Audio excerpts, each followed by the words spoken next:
નમસ્કાર, આપની સાથે હું સેજલ. દીકરીને ન્યાય મળવો જોઈએ આ વાક્ય સતત દોહરાવાઈ રહ્યું છે. છેલ્લા ઘણા સમયથી કદાચ આ વાક્ય દોહરાવાઈ રહ્યું છે અને 10 થી 15 દિવસ થશે. અમરેલીની એક ઘટના વિશે હું વાત કરી રહી છું. 28 તારીખે ધરપકડ કરવામાં આવી, રાત્રે 12 વાગે લઈ જવામાં આવ્યા એવું કહેવાયું. પછી આખો જે ઘટનાક્રમ સર્જાયો અને પછી જે રાજનેતાઓની પ્રતિક્રિયાઓ સામે આવી, પછી જે નિવેદનો સામે આવ્યા, બધાના પક્ષો જાણવાનો પ્રયાસ કર્યો. સ્વાભાવિક રીતે ભારતીય જનતા પાર્ટીના નેતાઓ છે એમનો સંપર્ક કર્યો તો ક્યારેક ફોન ન લાગ્યો, ક્યારેક લાગ્યો તો એમણે ઉપાડ્યો નહીં અને ક્યારેક ઉપાડ્યો તો જવાબ ન આપ્યો. અને કોંગ્રેસના નેતાઓ અને આમ આદમી પાર્ટીના નેતાઓ જે સતત વિરોધ નોંધાવી રહ્યા છે એમના નિવેદનો તો સતત આપણે જોઈએ છીએ. આ બધાની વચ્ચે હવે મૂળ સવાલ એ ઊભો થઈ રહ્યો છે કે દીકરીને ન્યાય મળશે કે કેમ. હવે એવું પણ કહેવાઈ રહ્યું છે કે આ આખો એક ઘટનાક્રમ છે. અત્યાર સુધી લડાઈ એવી હતી કે દીકરીને ન્યાય મળે એ દિશામાં જઈ રહી હતી, પણ ક્યાંક હવે એવું લાગી રહ્યું છે કે આ ઘટના દિશા ચૂકી રહી છે. અને એટલે જ આ ઘટનાક્રમને બહુ જ સારી રીતે રાજનીતિના પરિપ્રેક્ષ્યથી પણ જાણવી છે. આ ઘટનાક્રમ વિશે આખી ચર્ચા ડિટેલમાં કરવી છે.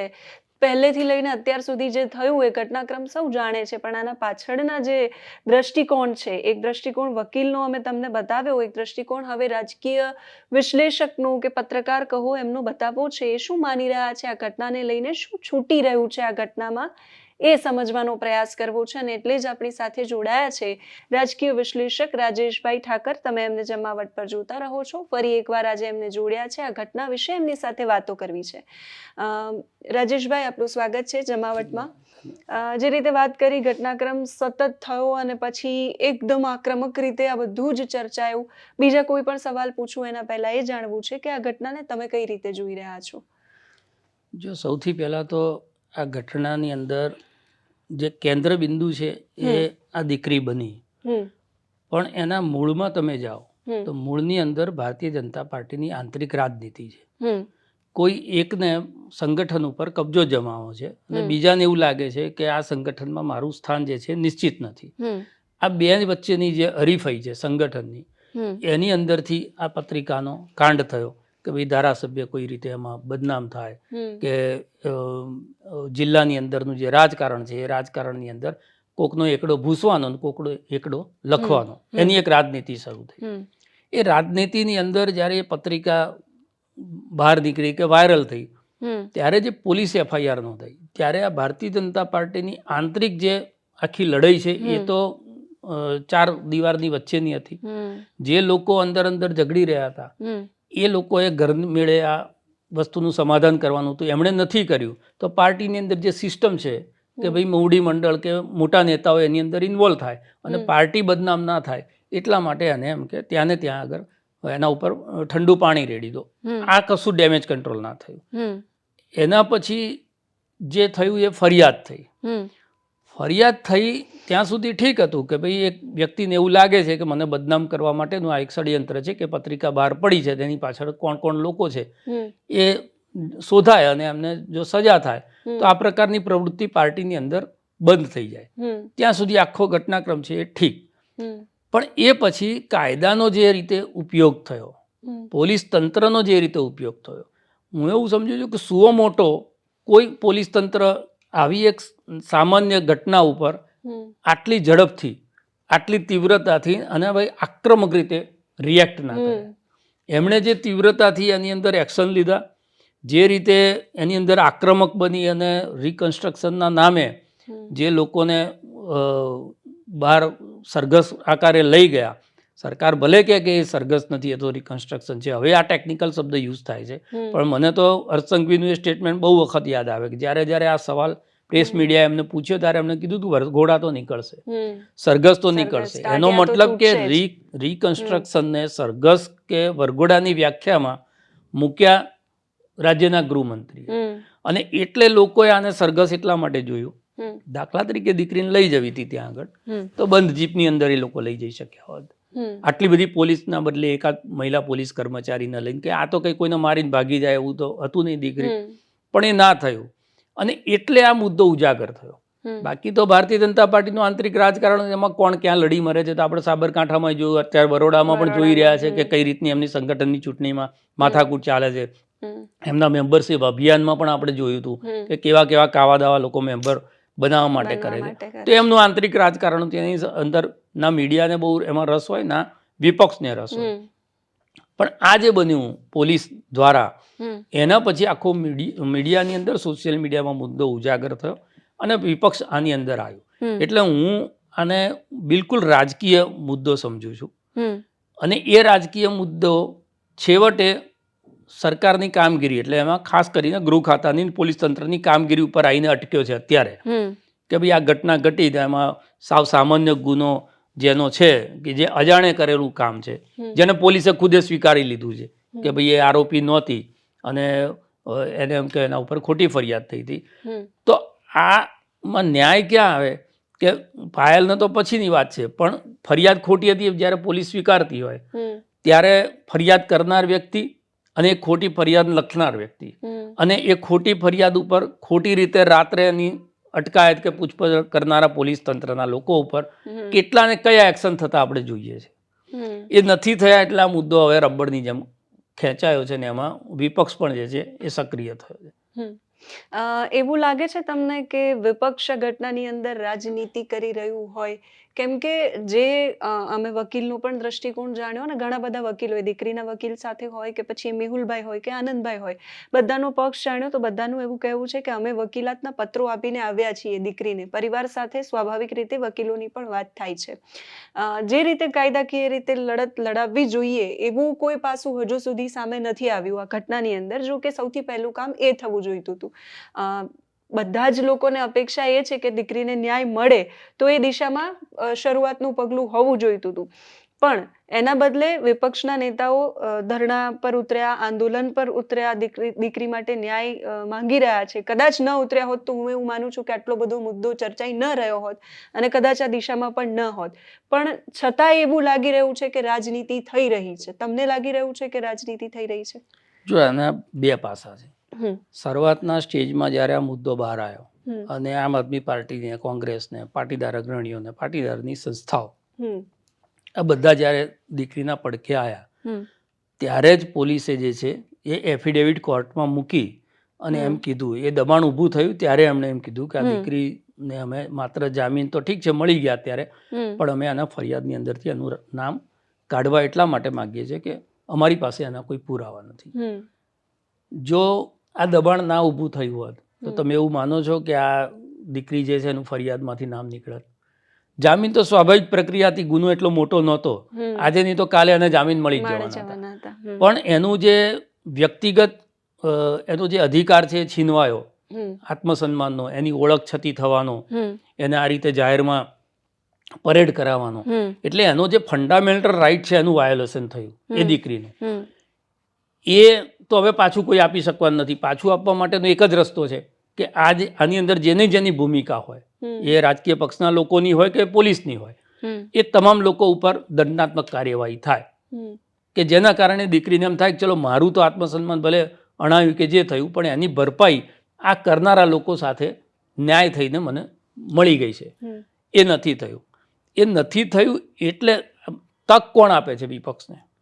ભારતીય જનતા પાર્ટીમાં અંદર ઝઘડો ના થયો હોત, કોઈ કે પત્રિકા ના લખી હોત, બીજા પક્ષે ફરિયાદ ના કરી હોત, તો વિપક્ષ પાસે ક્યાં તક હતી? વિપક્ષ પાસે તક જ નથી. તક ભારતીય જનતા પાર્ટી આપી અને એના પછી વિપક્ષ જે છે જ્યારે ના દાખલા તરીકે આમાં રિએક્ટ કર્યું હોત અને જેમ પાટીદાર સંસ્થાઓ એને જામીન મળી ગયા પછી આખા મામલામાંથી બહાર નીકળી ગયા, રીતે વિપક્ષ બહાર નીકળી ગયો હોત, તો આપણે એ પણ સવાલ કરતા હોત કે વિપક્ષે આને ન્યાય અપાવવા માટે શું કર્યું? એટલે કોઈ પણ પોલિટિકલ પાર્ટી હોય ને, જેમ દરેક લોકો એવું કહે છે પોલિટિકલ પાર્ટીના લોકો કે અમે કંઈ ભજન મંડળી ચલાવતા નથી, એટલે જે દીકરીનો અહીંયા ઉપયોગ થયો છે અંદરના ઝઘડામાં, એ રીતે તમારી એ રીતે વાત સાચી જ છે. એનો હવે પોલિટિકલ ટૂલ્સ તરીકે વિપક્ષ ઉપયોગ કરી રહી છે. બંનેમાંથી કોઈ પક્ષે નારીનું સન્માન કે આ દીકરીના આત્મસન્માન આ બધાની સાથે બહુ બધો સરોકાર હોય એવું માની લેવાનું કારણ નથી. દરેકને આની અંદરથી રાજકીય લાભ મળે અને સામેવાળાને ગેરલાભ થાય, આ જ દિશાની અંદર બધા કામ કરી રહ્યા છે. એટલે એવું માનીને ચાલવું કે રાજકીય લોકો એની અંદર પોતાનો નિહિત સ્વાર્થ જોયા વગર માત્ર ને માત્ર આ દીકરીને ન્યાય અપાવવા માટે આવી રીતે લડે છે, તો આ પ્રકારની ઘટનાઓ છેલ્લા 1 મહિનાની અંદર 2 બની ગઈ. જે એક દાહોદની નાની બાળકી સાથે જે યૌન શોષણની ઘટના થઈ, બીજી એક 3 વર્ષની બાળકી સાથે થઈ. આનાથી વધારે રિએક્શન થવું જોઈતું હતું. માત્ર રાજકીય પક્ષોનું નહીં, સમાજમાં રહેલા લોકોનું, નાગરિકોનું, બધાનું એ રિએક્શન ત્યાં આગળ આપણને જોવા મળ્યું નથી. એનો મતલબ એ છે કે જ્યાં જ્યાં રાજકીય લોકોને એમ લાગે કે અહીંયાથી આપણને લાભ મળી શકે, પાટીદાર સમાજની દીકરી છે, કેમ આ ટેગ લાગ્યો કે પાટીદાર સમાજની દીકરી સાથે આ થયું છે? કારણ કે બહુ જ મોટી વોટ બેંક છે. એ વોટ બેંકનું લગભગ 40-45 સીટો ઉપર પ્રભુત્વ છે. કોની સરકારમાં કોણ મુખ્યમંત્રી રહેશે નહીં રહે, લગભગ 20% ધારાસભ્યો જે સમાજની અંદરથી જતા હોય એનું તો એમાં નિયંત્રણ રહે જ. એ વર્ગમાંથી આવતી આ દીકરી હતી, એટલા માટે આટલું મોટું રિએક્શન આવ્યું છે. હું વારંવાર કહું છું, આ દાખલા તરીકે કોઈક બીજી સામાન્ય ઘરની છોકરી હોત તો કદાચ આટલું રિએક્શન ના આવ્યું હોત લોકોનું અને એ મામલો ત્યાં પૂરો થઈ ગયો હોત. પણ સૌરાષ્ટ્રની આખી જે રાજનીતિમાં એક એના ભારતીય જનતા પાર્ટીના અંદર એક ઉકળતો ચરુ છે, જે લોકસભાની ચૂંટણી વખતથી આપણે જોઈ રહ્યા છે. એ ઉકળતા ચરુમાં આ જે બધું ચાલી રહ્યું છે એની અંદર એવું માનવાને કારણ નથી કે માત્ર વિપક્ષ આને ખેંચી રહ્યો છે. પાર્ટીની અંદર રહેલા કેટલા બધા લોકો પણ એવું ઈચ્છે છે કે આ મુદ્દો ગરમ રહે, આ મુદ્દો ઠંડો ના પડે, કારણ કે દરેકને પોતપોતાના સ્કોર સેટલ કરવા છે. વિપક્ષને એની રાજનીતિ કરવી છે, પક્ષની અંદર રહેલા લોકોને એમના જે છે એ વેર વાળવા છે. અને એટલે આ દીકરી જે છે, એટલે હું કાયમ કહું છું, દીકરી બરોબર છે, કેન્દ્ર બિંદુ હોવી જ જોઈએ, એની સાથે જે થયું છે એનો મામલો ઉઠવો જોઈએ. પણ આ કેમ બન્યું, એના દોષી તો કોણ છે, એ આખી ચર્ચામાંથી બહાર જતું રહ્યું છે. સમાજ, આપણે વાત કરી કે પાટીદાર સમાજની દીકરી છે, ટેગ લાગ્યો અને પછી આ આખી ઘટના છે એ સામે આવી અને આટલી બધી રીતે ચર્ચાઈ રહી છે. સ્વાભાવિક રીતે આવી ઘણી બધી ઘટનાઓ બની, મહિલાઓ સાથે જ ખોટું થવાની. નવરાત્રિના દિવસોમાં તો રોજ એક બે ઘટનાઓ સામે આવતી હતી, ત્યારે સમાજ સામે નહોતો આવતો. અત્યારે પણ આ જે દીકરી સાથે થયું છે, બાકીના જે સભ્યો છે સમાજના અથવા તો આગેવાનો છે એ સામે નથી આવ્યા. એટલે એક રાજકીય વિશ્લેષક તરીકે, એક પત્રકાર તરીકે, એક નાગરિક તરીકે સ્વાભાવિક રીતે સવાલ થાય કે જ્યારે પણ આવું ખોટું થવાની ઘટનાઓ બને છે તો રાજકીય નેતાઓ જો એનો લાભ લઈ રહ્યા છે તો સમાજ કેમ મૌન છે? સમાજની ભૂમિકા એ વખતે શું હોવી જોઈએ? બિલકુલ સાચી વાત છે. એટલે તમે એક વસ્તુ સમજો, જ્યારે તમે કોઈ દીકરીને એ જાતિના આધારે એનું મૂલ્યાંકન કરો, કયા પ્રદેશમાં એ દીકરી સાથે અત્યાચાર થયો છે એના આધારે એનું મૂલ્યાંકન કરો, કઈ પક્ષની સરકાર છે એમાં ઘટના બની છે એના આધારે મૂલ્યાંકન કરી અને જો તમે ટીકા કરતા હોય કે આલોચના કરતા હોય કે તમારો આત્મા જાગતો હોય, તો એ રાજકીય વ્યક્તિ હોય કે સામાજિક વ્યક્તિ હોય, એને એનો આત્મા અણાઈ ગયો છે એવું સ્વીકારી લેવું જોઈએ. કારણ કે તમારું હૃદય જે છે એ જ્યારે પક્ષની અંદર વેચાઈ જતું હોય અને પક્ષના તમે જે ફોલોઅર્સ છો એના આધારે એ ઘટનાને મૂલવી અને એ દીકરીને ન્યાય આપતા હોય કે અન્યાય કરતા હોય, તો હું એવું સમજુ છું કે સમાજ છે, સમાજનું પણ ધીરે ધીરે અધપતન થતું હોય છે. પહેલી જે રિએક્શન જે છે એ હોવું જોઈતું હતું કે માત્ર ખોડલધામ સંસ્થા કે પાટીદાર સંસ્થાઓ કેમ આવી? જ્યારે પાટીદારની દીકરીનો કશુંક થયું હોય તો એની અંદર દલિત સમાજ હોય, બ્રાહ્મણ સમાજ હોય, કોઈ પણ સમાજે સમાજની રીતે જોયા વગર આ એક ગુજરાતની છોકરી છે અને એની સાથે આ થયું છે, આ ના થવું જોઈએ.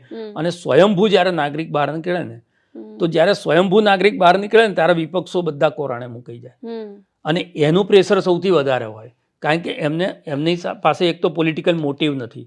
જે જનતા અવાજ ઉઠાવે છે, દાખલા તરીકે આપણે કશું કહેતા અહીંયા તો આપણો કોઈ પોલિટિકલ મોટિવ નથી હોતો, તો એની અસર વધારે થતી હોય સરકારને.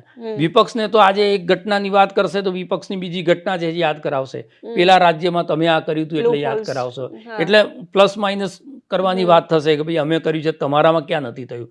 સમાજ માટે 100% ચિંતાનો વિષય છે કે આ જે ઘટના, તમે આ તો બળાત્કારની ઘટનાને તમે ભૂલી જાઓ, અરવલ્લી જિલ્લામાં જે એક ઘટના બની છે એનાથી સમાજની જો આંખ ના ખુલે કે પેલી એક નાની 9 વર્ષની કંઈક બાળકી છે અને 14 વર્ષનો દીકરો છે, 16 વર્ષનો દીકરો, આ 2 જણા નીકળી ગયા ઘરની અંદર.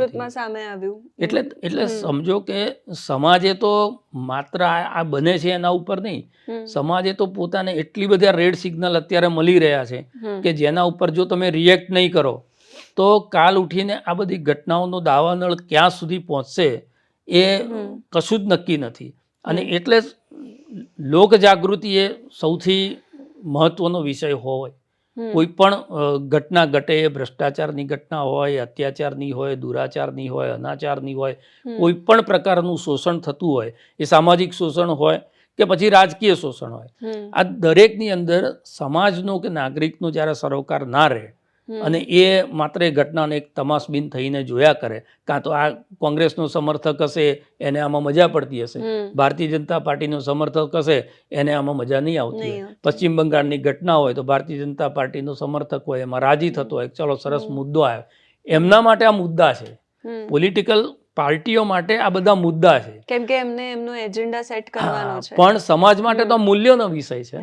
એટલે મૂલ્ય ને ત્યારે મુદ્દાની વચ્ચેનું અંતર ના રહે ત્યારે પછી તમે રાજકીય પક્ષોને ખાલી કોસ્યા કરી આપે, એનાથી કશું ના થાય. સૌથી પહેલો અવાજ તો એ ગામમાંથી ઊભો થવો જોઈએ, એ તાલુકામાંથી ઊભો થવો જોઈએ, એ ગામનો સરપંચ બહાર નીકળે. રાત્રે 12 વાગે દાખલા તરીકે એના ત્યાં પોલીસ આવે છે, એના ફાધરે 4 ઘર ખખડાયા હોય ને ગામના 100 માણસ ભેગા થઈ ગયા હોય, સવાલ પૂછ્યો હોય, ભાઈ લાવો વોરંટ ક્યાં છે તમારી પાસે, એની પાસે FIR કોઈનો નોંધાઈ છે, કયા ગુનામાં તમે લઈ જાઓ, 10 સવાલ કર્યા હોત તો પોલીસ કદાચ ત્યાંથી બેકફૂટ થઈ ગયો હોત અને એમ કહે કે ભાઈ અમે સવારે આવીશું. પણ એ નથી થતું, અને એ નથી થતું એટલે એની અંદર પોલિટિકલ પાર્ટીઓને ઇન્વોલ્વ થવાની તક મળે છે. સવાલ ફરી પાછો રાજનીતિને લઈને. ચોક્કસથી જે પણ થઈ રહ્યું છે એમાં સમાજ છે, મૌન છે, ચિંતાનો વિષય છે. પણ સવાલ એ થાય છે કે વિપક્ષ આ મુદ્દાને ખેંચી રહ્યો છે. એવું કહેવાય છે કે વિપક્ષે હાઈજેક કરી લીધો છે આ મુદ્દાને, અને હવે આમ આદમી પાર્ટીના નેતાઓ પણ એમાં નથી દેખાતા. શું કોંગ્રેસ છે એ એવું માની રહી છે કે આ ઘટના પરથી ફરી પાછી એમને બેઠી થવાની તક છે? જો કે ચૂંટણીનો કોઈ માહોલ નથી અત્યારે, પણ ભૂતકાળના આપણે જે ઘટનાક્રમો જોઈએ તો એવું કહેવાય કે કોંગ્રેસ અમુક સમયે આંદોલનો પરથી બેઠી થઈ છે. અત્યારે એવી કોઈ તક કોંગ્રેસ પાસે છે ખરા કે લોકોના મનમાં આ ઘટના પ્રતિ થકી છાપ એક અલગ ઊભી કરી શકે, અથવા તો એના પાસે એવી તક છે કે ફરી પાછી ઊભી થઈ શકે, એટલીસ્ટ સૌરાષ્ટ્રની અંદર? જો કોંગ્રેસની મોડસ ઓપરેન્ડી એવી રહી છે કે સોશિયલ મીડિયામાં કોઈ વિષય આગ પકડે ને એટલે કોંગ્રેસ એ મુદ્દાને પકડી લેવાની કોશિશ કરે. પાટીદાર આંદોલન થયું, કોંગ્રેસ એ પાટીદાર આંદોલન સાથે જોડાઈ ગયું. અલ્પેશ ઠાકોરનું વ્યસન મુક્તિવાળું આંદોલન ચાલતું હતું, દારૂના પીઠા બંધ કરવાનું, કોંગ્રેસ એની સાથે જોડાઈ ગયું.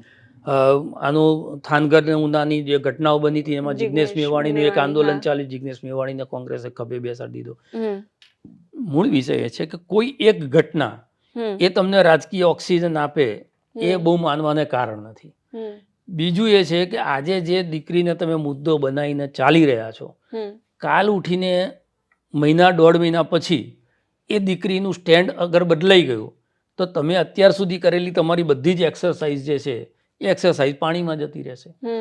એટલે તમારે બેઠું થવું હોય તો પ્રજાના રોજબરોજના જે મુદ્દા છે, આવા મુદ્દા તો કોઈક વખત બને, તમને સામે ચાલીને ભારતીય જનતા પાર્ટીને એની સરકારે તમારા ખોળામાં નાખી દીધો, હવે પકડીને તમે રાજનીતિ, ઠીક છે, એ રાજનીતિથી તમને થોડાક ત્યાં આગળ તમારું સંગઠન જે બેઠું થયું એમાં એક કોન્ફિડન્સ આવે કે ના ભાઈ નેતાઓ રોડ ઉપર નીકળે છે, ધરણા ઉપર ઉતરે છે, રાત્રે 12 વાગે કોઈકને ન્યાય અપાવવા માટે સડક ઉપર જોવા મળે છે, એનાથી સંગઠનમાં એટલો ફરક પડે. પણ તમે રોજબરોજના મુદ્દાઓ જે છે એ તમામ મુદ્દાઓ ઉપર જ્યાં સુધી રિએક્ટ કરતા ના થાઓ અને એ મુદ્દાઓની સાથે પ્રજા તમારામાં વિશ્વાસ મૂકે. જો સમસ્યાઓ એટલી બધી છે, આપણે એમ કહીએ છીએ કે સમાજ મૌન છે, નાગરિક નથી બોલતો, નાગરિકને તકલીફ તો થતી જ હોય છે, પણ એને એમ થાય છે કે હું બોલું તો કોના માટે બોલું, એને એક કોન્ફિડન્સ મળે એવું પ્લેટફોર્મ તો હોવું જોઈએ ને, કે જે પ્લેટફોર્મ ઉપર એમ કે હું જઈને ઊભો રહીશ તો એ પ્લેટફોર્મ મારા સોલ્યુશનનું સમાધાન લાવી મને આપશે, કે એ આ લોકોને પડકારી શકશે. કોંગ્રેસની સ્થિતિ એવી છે કે લોકો એવું માને છે કે ભારતીય જનતા પાર્ટી સામે આ લોકો બહુ ટકી શકે એમ છે જ નહીં, એટલે આ કંઈ પણ કરશે તો પણ કે થોડા દિવસ ચાલશે ને પછી આ બધું શાંત થઈ જશે. એટલે પબ્લિક જે કન્વિન્સ થવી જોઈએ એમના મુદ્દાઓ સાથે કોંગ્રેસની જોડે, જ્યાં સુધી જનતાને તમે જોડો નહીં ને, પોલિટિક્સ તો કનેક્ટિવિટીનો વિષય છે, તમે જેટલા પ્રજાની સાથે કોમ્યુનિકેટ કરો, પ્રજાને તમારા વાતોથી કન્વિન્સ કરો, તમારી આઈડિયોલોજીની નજીક લઈ જાઓ, એટલી પ્રજા તમારી સાથે થવાની છે.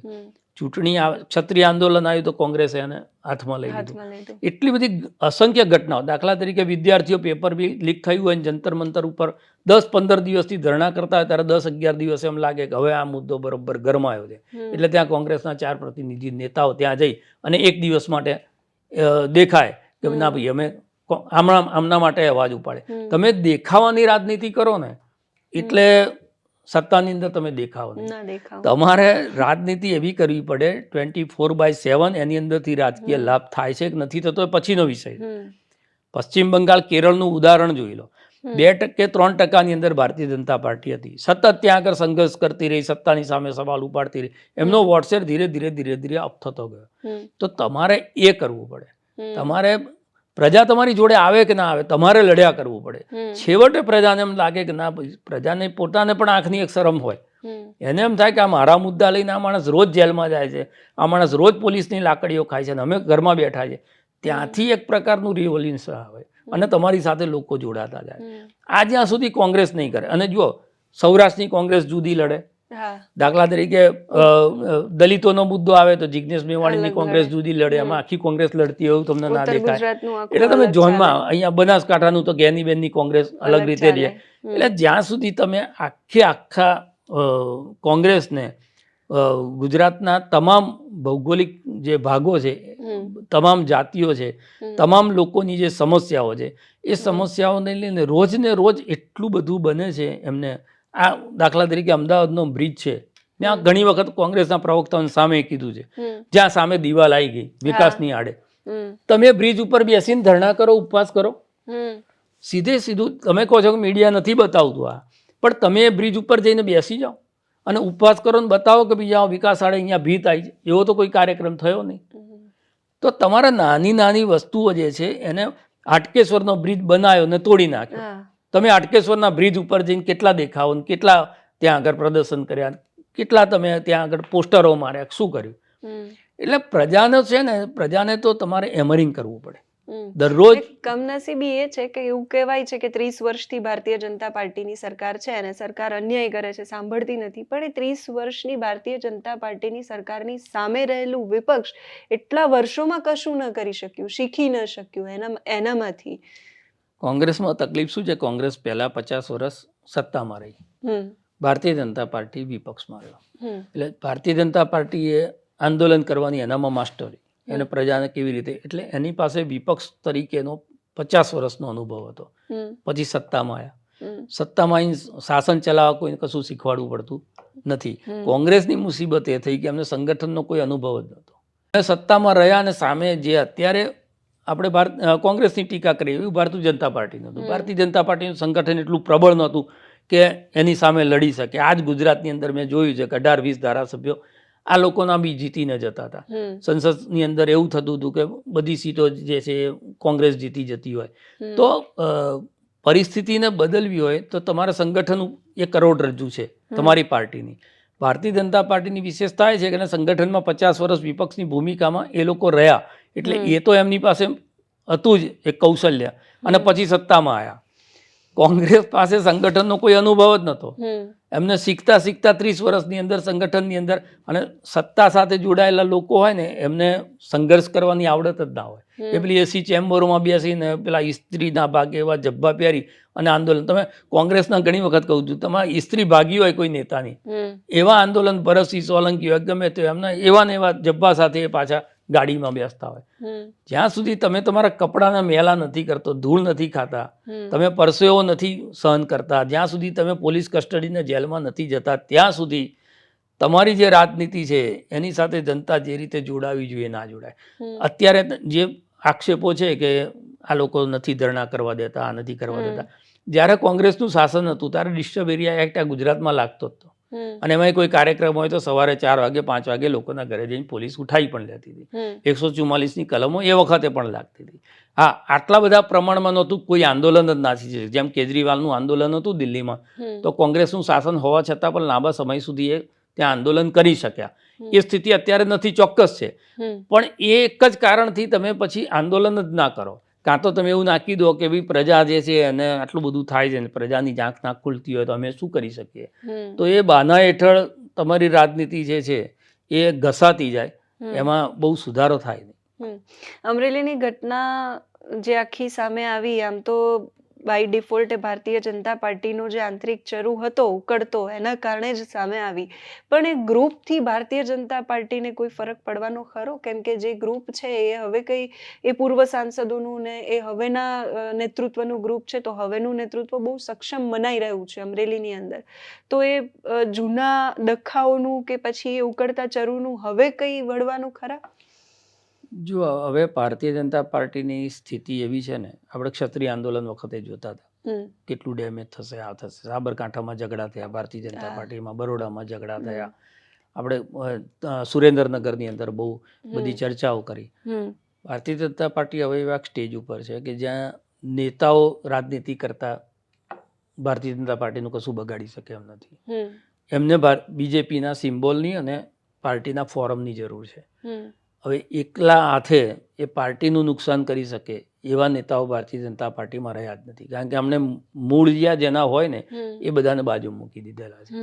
હા, નાની ચૂંટણીઓમાં, દાખલા તરીકે સ્થાનિક સ્વરાજની ચૂંટણીઓ હોય કે સહકારી મંડળની ચૂંટણીઓ હોય, એ બધાની અંદર ચોક્કસ એનાથી ડેમેજ થાય. બીજું એક લાંબા ગાળે ડેમેજ એ થાય કે આ ઉદયનું કામ કરે, ગેરશિસ્ત છે ને એ ઉદયનું કામ કરે. જે વ્યક્તિગત મહત્વાકાંક્ષાઓ જે સ્કિલના આધારે ઉપર જવાના બદલે કોન્ટેક્ટના આધારે ઉપર જવાની જે સ્પર્ધા શરૂ થાય, એના કારણે જે ડિવોટી લોકો છે એ ધીરે ધીરે સંગઠનમાંથી બાજુમાં જતા જાય, અને આવા તકવાદી લોકો જે છે એનો પાર્ટી ઉપર ધીરે ધીરે કબજો થતો જાય. અને જે કોંગ્રેસની સ્થિતિ થઈ છે સંગઠનની, એ સ્થિતિ કાળક્રમે, હાલ તરત નથી દેખાતું, કારણ કે હાલ એમના નેતૃત્વ જે છે એ બહુ પ્રભાવી છે, એ નેતૃત્વનું નિયંત્રણ છે સંગઠનની ઉપર, અને એના કારણે આ નાના મોટા જે ઝઘડા છે એ છેવટે ઉપરની કોર્ટમાં, સુપ્રીમ કોર્ટમાં જાય છે, એટલે બધા થાળે પડી જાય છે. પણ જ્યારે એ સ્થિતિ નહીં રહે ત્યારે આ બધા જે લગામ વગરના ઘોડાઓ છે એ પાર્ટીની જે સ્થિતિ કરશે, એ સ્થિતિમાં આજે જે કોંગ્રેસ છે એ સ્થિતિ હું એવું જોઈ રહ્યો છું કે આવનારા 10 વર્ષની અંદર ભારતીય જનતા પાર્ટી જે એના સંગઠનના કારણે જ 2 થી 200 ને 200 થી 400 નું સપનું સેવી શકતી હતી, એ પાર્ટી જો સંગઠનને ગુમાઈ દેશે, કાં તો સંગઠનની અંદર જે આ ઉધઈ લાગી રહી છે એના ઉપર કામ નહીં કરે, તો છેવટે સત્તામાં તો આ લોકો જ લઈને આવે, એ ક્યાંક ને ક્યાંક એમને નુકસાન કરશે. હાલ પૂરતું તો કોંગ્રેસ એટલી બધી નબળી છે ને, એના કારણે આ લોકો સેલ્ફ ગોલ કરે ને, તો હું ઘણી વખત એવું કહું, નરેન્દ્રભાઈ અહીંયા આવે ને એમ કહે કે હવે 30 વર્ષ થયા, અમે થાકી ગયા છે, હવે થોડોક વખત અમારે આરામ કરો, તમે કોંગ્રેસને વોટ આપો તો કદાચ કોંગ્રેસની સીટો વધે. આ સ્થિતિમાં એમનું સંગઠન મુકાઈ ગયું છે. એ કાળક્રમે ભારતીય જનતા પાર્ટીની સ્થિતિ થઈ શકે જો સંગઠનના આ બધી જો ગરબડો છે એને સોલ્વ ના. અને તમે જો સૌરાષ્ટ્ર જ કેમ એપી સેન્ટર થાય, ક્ષત્રિય આંદોલનનું એપી સેન્ટર શું હતું? સૌરાષ્ટ્ર. સહકારી મંડળીનું જે મેન્ડેટને ફગાવવાનું સૌથી પહેલું એપી સેન્ટર કોણ? તો એ સૌરાષ્ટ્ર. આજે રાજકોટની અંદર જે બની રહ્યું છે કે તમે સાબરકાંઠાની સુરેન્દ્રનગરની અંદર જે તમે જોશો ને, તો એ આખો જે પટ્ટો છે, કારણ કે એ પટ્ટાની અંદર હજી કેટલાક એવા નેતાઓ છે કે જેમનો પ્રભાવ રહ્યો છે. દિલીપ સંઘાણી હોય, જયેશ રાદડિયા હોય, નારાયણ કાછડિયા, વિજય રૂપાણી હોય, સંઘના કેટલાક લોકો જે આ અત્યારની ભારતીય જનતા પાર્ટીથી નારાજ છે, એમને એમ લાગે છે કે આ ભાજપનું સપનું અમે નહોતું જોયું, એવા લોકો એમની ભૂમિકા ભજવતા હોય. એટલે કદાચ કોઈ રિએક્ટ કરતું હોય, કોઈક ના કરતું હોય, પણ નિષ્ક્રિયતા સૌથી મોટું નુકસાન કરે. એટલે સંગઠનમાં જે લોકો એમ કહે કે ના ભાઈ હવે મૂકો, આપણે કશું કરવું નથી, એ સક્રિય લોકો જે છે એના કરતાં મોટું નુકસાન કરે. એટલે કાળક્રમે આ જે નિષ્ક્રિયતાનો ભાવ જો સંગઠનની અંદર આવે, સારા માણસો આમાંથી બહાર નીકળતા જાય બાજુમાંથી, સિસ્ટમમાંથી, તો એ ભારતીય જનતા પાર્ટી માટે નુકસાનકારક હોય. રાજનીતિની વાત કરવા સિવાય એક અલગ સવાલ પૂછવો છે. જ્યારે આ બધી દુષ્કર્મની ઘટનાઓ સતત એક પછી એક સામે આવી રહી હતી, તો તમારો આર્ટિકલ વાંચ્યો હતો કે હા, મને ડર લાગે છે એક દીકરી તરીકે, અને એ અનુભવ રોજ માધ્યમોમાં સમાચાર આપતી વખતે અને જ્યારે નથી આપતા એવા સમાચારો ત્યારે પણ એવા અનુભવો અને એવા ડર અનુભવાય છે. જે પણ ઘટનાઓ સમાજની અંદર બની રહી છે, પછી મોબાઈલની છે કે પછી એ દીકરી સાથે ખોટું થવાની છે, એ બધી જ ઘટનાઓ જ્યારે સામે આવે છે ત્યારે સમાજ, પ્રશાસન, સરકાર, આ બધાને લઈને તમારા મનના ભાવ શું હોય છે? જો એક સંવેદનશીલ માણસ તરીકે જ્યારે એ ઘટનાને મેં જોઈ ને તો મારા દીકરાના 11 વર્ષની દીકરી છે. તમે જ્યારે કોઈ એક ઘટના બને ને અને એ ઘટનાને તમે એવી રીતે જુઓ કે આ મારા ઘરમાં બની હોત તો, એટલે એનો અત્યારે હું વાત કરું તો મને એમ થાય કે ભાઈ આ જેની સાથે બને છે એની સાથે જ્યારે લોકો એ પીડાને સાથે જ્યારે જોડાતા નથી ત્યારે વધારે પીડાદાયક લાગે. અને એટલે મેં એ આર્ટિકલ લખ્યો કે હા મને ડર લાગે છે. અને દરેક એ વ્યક્તિને ડર લાગવો જોઈએ જેના ઘરની અંદર દીકરી હોય. કારણ કે આ જે શેતાની પ્રવૃત્તિવાળા લોકો છે કે આ જે કામ વાસનાવાળી વૃત્તિવાળા લોકો છે, કોઈ એવું એક્સરે મશીન નથી કે તમે દૂરથી આવતો હશે એક માણસને ઓળખી જશો કે આની અંદર આ ભાવ છે. એ ક્યારે કયા ખૂણે કોને શિકાર બનાવશે એ તો કોઈને ખબર નથી. અને પોલીસ તંત્ર હોય કે ગમે એ દેશની સરકાર હોય કે એક એક વ્યક્તિના મનને વાંચવાનું તો પોલીસ ખાતાને કોઈ ટ્રેનિંગ આપી નથી. અને એ શિકારી છે એને એની શિકારની ખબર છે. એને ખબર છે કે મારે ક્યાં કેવી રીતે આને શિકાર બનાવવાની છે. પેલી જે ભોળી દીકરી છે એને તો એ ખબર જ નથી. તો જ્યારે તમે સ્કૂલમાં છોકરીને મોકલતા હોય અને સ્કૂલના રિક્ષા ડ્રાઈવરની કોઈ ઘટના આવે ત્યારે માણસના મનની અંદર ચિંતા પેસે, એક ભય પેસી જાય. જ્યારે એને કોઈ સ્કૂલ વર્ધી વાનમાં મોકલતા હોય ને કોઈ એક ઘટના દેખાય ત્યારે આપણને એમ થાય કે આ ક્યાં ક્યાં સેફ કરીશું. સ્કૂલમાં જાય, સ્કૂલનો કોઈ શિક્ષક યૌન શોષણની અંદર ઘટના બને ત્યારે આપણને એમ થાય કે આ સ્કૂલની અંદર મોકલવામાં પણ આટલા બધા જોખમ છે. આપણે એક અહીંયા વસ્ત્રાપુરમાં પેલા ઘોડે સવારવાળી ઘટના, એટલે ક્યાં ક્યાંથી આપણે આપણી દીકરીઓને બચાવીશું. અને એટલા માટે દરેક ફેમિલીની અંદર બેઠેલો વ્યક્તિ, આ રાજકીય વિષય જ નથી, આ સામાજિક વિષય છે. દરેક ફેમિલીની અંદર બેઠેલો હેડ એ એના ફેમિલીને, એના ઘરના લોકોને કઈ રીતે આ બધાથી અવેર કરે છે. આજે અરવલ્લીની ઘટના બની, 9 વર્ષની દીકરી જતી રહી. આ મોબાઈલ 18 વર્ષે પુખ્ત થતા છોકરાઓને 9 વર્ષે પુખ્ત કરી નાખે. એટલે એમને કયું ગેઝેટ તમે આપો છો, એ ગેઝેટ તમારી વોચમાં એ વાપરે છે અને એજ્યુકેશન માટે જરૂર છે. ઠીક છે, અત્યારે જે રીતનું ડિજિટલાઇઝેશન થઈ રહ્યું છે તમારે આપવું પડે, પણ એના કલાકોને નિશ્ચિત થાય છે. મા બાપ એની સાથે બેસીને જોવે છે. અત્યારે લગભગ બધા વર્કિંગ લોકો હોય છે, 2 જણા કામ કરતા હોય. દીકરી જે છે એ કોઈકના ભરોસે ઘરે હોય, જો ગ્રાન્ડફાધર ગ્રાન્ડમધર ના હોય તો હવે પેલા દીકરી વ્યસ્ત રહે અને પેલાને ડિસ્ટર્બ ના કરે એટલે માણસ એને મોબાઈલ પકડાવી. એ મોબાઈલમાં આમ ફેરવતા ફેરવતા ક્યાં જઈને અટકશે એ આપણને નથી ખબર. એટલે દૂષણો ચારે તરફ છે અને આ પ્રકારના શિકારીઓ જે છે એની વાટમાં હોય છે. એટલે એક તો એ સમજ આપણે આ તો બધું અહીંયા કહીએ કે ભાઈ ગુડ ટચ ને બેડ ટચ ને બધું સમજાવવું જોઈએ, પણ જ્યારે આક્રાંત આક્રમણ કરે છે ને ત્યારે દીકરી પાસે એટલી તાકાત હોતી નથી કે એને બચાવવામાં. હા, પણ એને અવેરનેસ એટલી આવી જોઈએ કે ભાઈ આ વ્યક્તિ છે તેનાથી મારે કેટલું અંતર રાખવું જોઈએ, કે આ વ્યક્તિ છે તે એની પોતાની શું મારા પ્રત્યેની સમજ છે, આ બધું વિચારવું પડે. ને સમાજે બહુ જ સોલિડ રીતે આના રિએક્ટ કરવાની શરૂઆત કરવી પડે. આ ચલાવી લેવા એવી વસ્તુ જ નથી. એટલે જેટલી પણ ઘટના ઘટે ને એ જ્યારે તમે તમારા ફેમિલી સાથે જોડીને ઘટના જ્યારે જોશો ત્યારે તમને એમ થશે કે ના ભાઈ આ પાયલના કેસની અંદર તમે સમજો કે એક સામાન્ય માણસની દીકરી તમે જ છો, એક રાત પોલીસ સ્ટેશનમાં ગુજારવી પડે. એનો જે મેન્ટલ ટ્રોમા છે એ મેન્ટલ ટ્રોમા તો કોઈને પાછો નથી આપી શકતો. એટલે આવી ઘટનાઓ થાય ને ત્યારે ટ્રોમા આપણને પણ થાય. એક દીકરીના મા બાપ તરીકે એમને થાય, એક દીકરીના એ ફેમિલીના હેડ તરીકે તમારી અંદર ચિંતા પેસે. તો આ જે સામાજિક દૂષણ છે, તો કમસે કમ તમારા ઘરમાં કોઈ આવો શેતાન પેદા ના થાય એ પ્રકારનું પરિવારનું વાતાવરણ. કોઈને તકલીફ હોય તો તમારી સાથે આવીને વાત કરી શકે, શેર કરી શકે. એને ભયસ્થાન દેખાતું હોય તો ઘરમાં આવીને કહી શકે. એ પ્રકારનું એક વાતાવરણ આ જ સમાજ કરી શકે. આનાથી વધારે એટલે જાગૃતિ ખૂબ જ જરૂરી છે. દરેક દ્રષ્ટિની જાગૃતિ બહુ જરૂરી છે. કારણ કે બગડવા માટેના એટલા બધા મોકા છે અને સુધારવા માટે તમારું પરિવાર એક જ છે. અને એ પણ સમય બહુ જ ઓછો તમે પરિવારની સાથે હોય છો. ઘણો બધો સમય છોકરાઓ સ્કૂલે જાય કે ટ્યુશનમાં જાય તો મેક્સિમમ સમય બહાર કાઢે છે. તો બહારના બધા વાયરસ છે એક ઘરમાં આવે ત્યારે ન્યુટ્રલાઇઝ કરવા માટેની પ્રક્રિયા દરેક ફેમિલીમાં હોવી જોઈએ.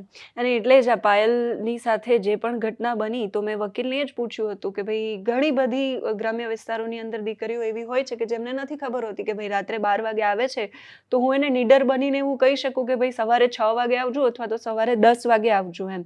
એટલે એ બધી ઘટનાઓની ચર્ચા કરતા ગમે તેટલા આક્રમક શબ્દોમાં કે ગમે તેટલી પીડા સાથે તમે વ્યક્ત કરો, સૌથી મોટી કમનસીબી એ છે કે સંવેદના નથી લોકોમાં. એ આમ આવે છે જે રીતે મોબાઈલમાં રીલ સ્ક્રોલ થતી હોય ને એ રીતે જતું ન્યૂઝ રહે છે. સ્ક્રોલ કરીને બીજી જતું રહે ઘટના છે. બને છે એટલે પહેલી ઘટના ભૂલાઈ જાય ભૂલાઈ છે. જતી અને હોય. બહુ ભૂલાવાની જે વૃત્તિ છે ને એક આપણે માનીએ છીએ કે કોઈ સતત આની સાથે એટલા ના માટે જીવી ભૂલાઈ જાય શકે. છે કે એ ઘટનાને આપણે એ બીજાની સાથે બનેલી ઘટના છે એ રીતે જોઈએ છે. એવું વિચારતા જ નથી કે આ આગ જે છે એ ક્યારેક મારા સુધી પણ પહોંચી પહોંચી શકે. શકે છે.